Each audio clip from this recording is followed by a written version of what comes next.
Max is quite the divisive character, right? A lot of people either love him or they hate him. There doesn't really seem to be much of an in between. But I think what I really hope, and once everybody has listened to this interview, I hope that they get more of an essence of who Max Verstappen really is behind the racer, because he is a lovely person. He is such a lovely person. He's actually very thoughtful and quite emotional. Max Verstappen! Max Verstappen! Max Verstappen! Max Verstappen!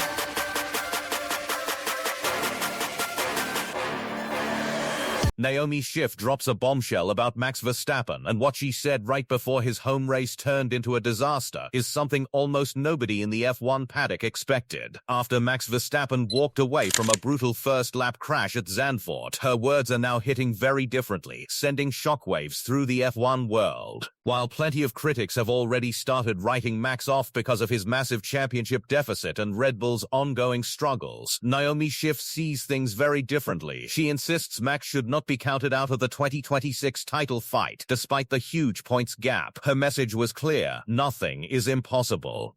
Naomi even reminded fans that last year Max was more than 100 points behind at this stage, yet he managed to close the gap to just 2 points. And when it comes to Max's future, Schiff believes performance is everything. Verstappen isn't here just to fill a spot on the grid, he wants to fight for more world championships. But with Max's 2026 season already filled with pressure, setbacks, and now a shocking Dutch GP crash, one question remains: could Naomi's bold prediction actually come true? Let's break it all down, starting with the numbers that have everyone convinced this season is already decided. Here's the situation heading into Zandvoort.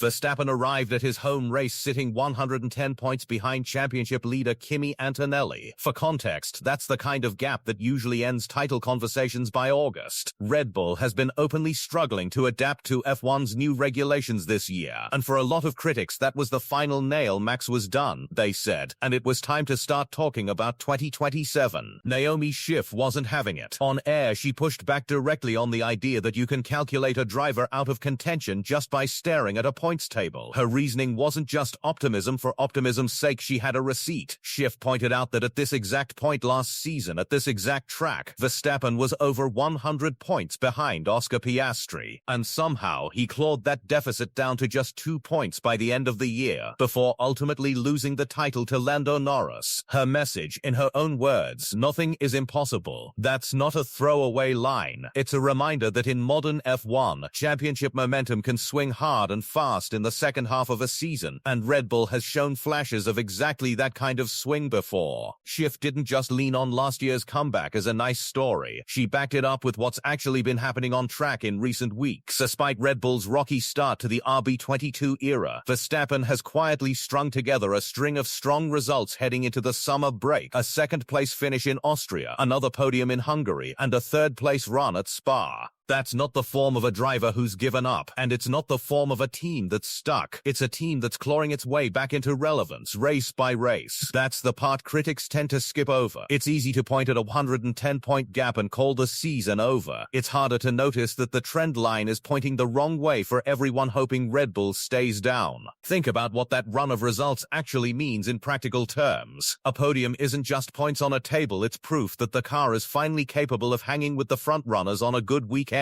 Red Bull's engineers have clearly been chasing upgrades since the start of the season, and those upgrades appear to finally be landing. When a team goes from anonymous midfield pace to fighting for podiums inside a few months, that's not luck. That's development work paying off, and it's exactly the kind of trajectory that turned last year's 100-point deficit into a 2-point nail-biter by the finale. Schiff's argument essentially boils down to this: don't judge a championship fight by a single snapshot of the standings. Judge it by the direction the car and driver are heading, and right now, by her reading, that direction is up. While all this was happening, there was another massive headline hanging over the paddock: Verstappen's contract extension with Red Bull, locking him in through the 2030 season. For a driver whose team has been visibly struggling, that's a bold commitment.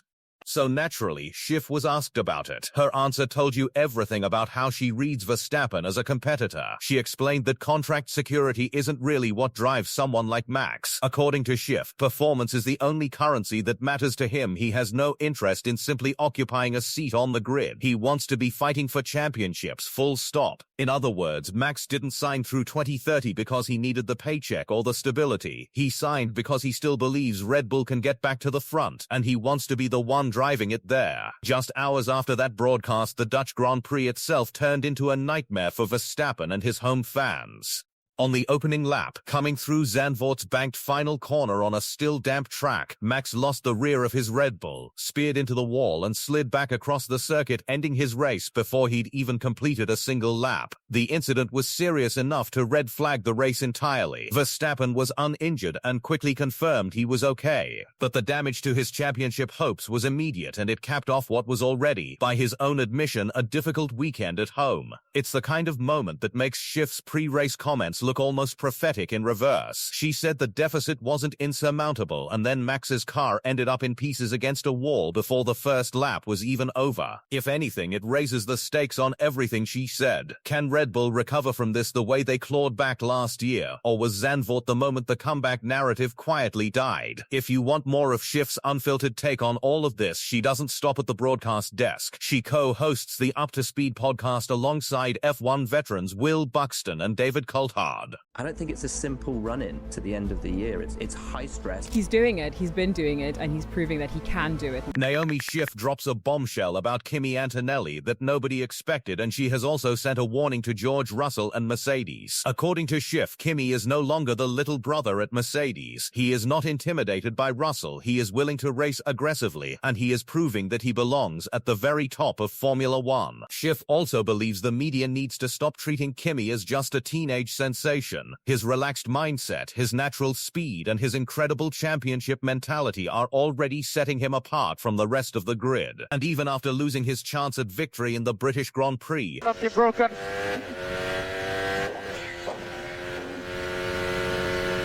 Copy. Any more info? The car is like it's banking.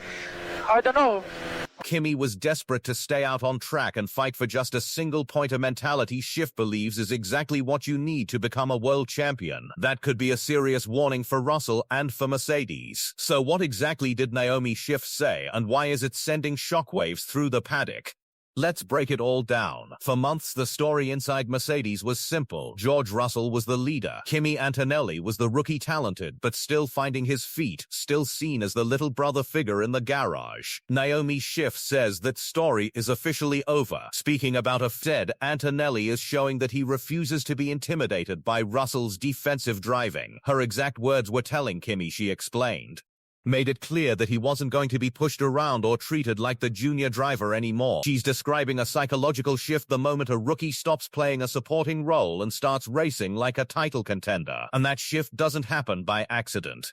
In Formula One, teammates are often the toughest measuring stick a driver has, because they're in the same car, on the same strategy, facing the same conditions. When a rookie stops backing down from that fight, it sends a message to the entire garage. Engineers, strategists, even team principals start recalibrating who they see as the long-term leader of the team. That's the real story hiding behind Schiff's comments. This isn't just about one aggressive battle on track. It's about a power balance inside Mercedes that may be shifting in real time, right under everyone's nose. Ahead of the Dutch Grand Prix weekend at Zandvoort, Schiff sat down on the Up to Speed podcast alongside David Coulthard and Will Buxton, and she used the platform to deliver a direct message to the media and the wider F1 world. Her argument was simple. It's time to change the narrative around Kimi Antonelli. Schiff pointed to the numbers. Antonelli is leading the World Drivers' Championship by 50 points over Lewis Hamilton. That is not, she argued, a fluke. It's not a lucky run of results or a gamble that happened to pay off. That kind of gap in the standings is the mark of a driver performing at an elite sustained level. Her message to journalists, broadcasters, and fans was blunt. People need to stop treating Antonelli like a teenage novelty and start recognizing him as an established top-tier racer. Think about how significant that statement is.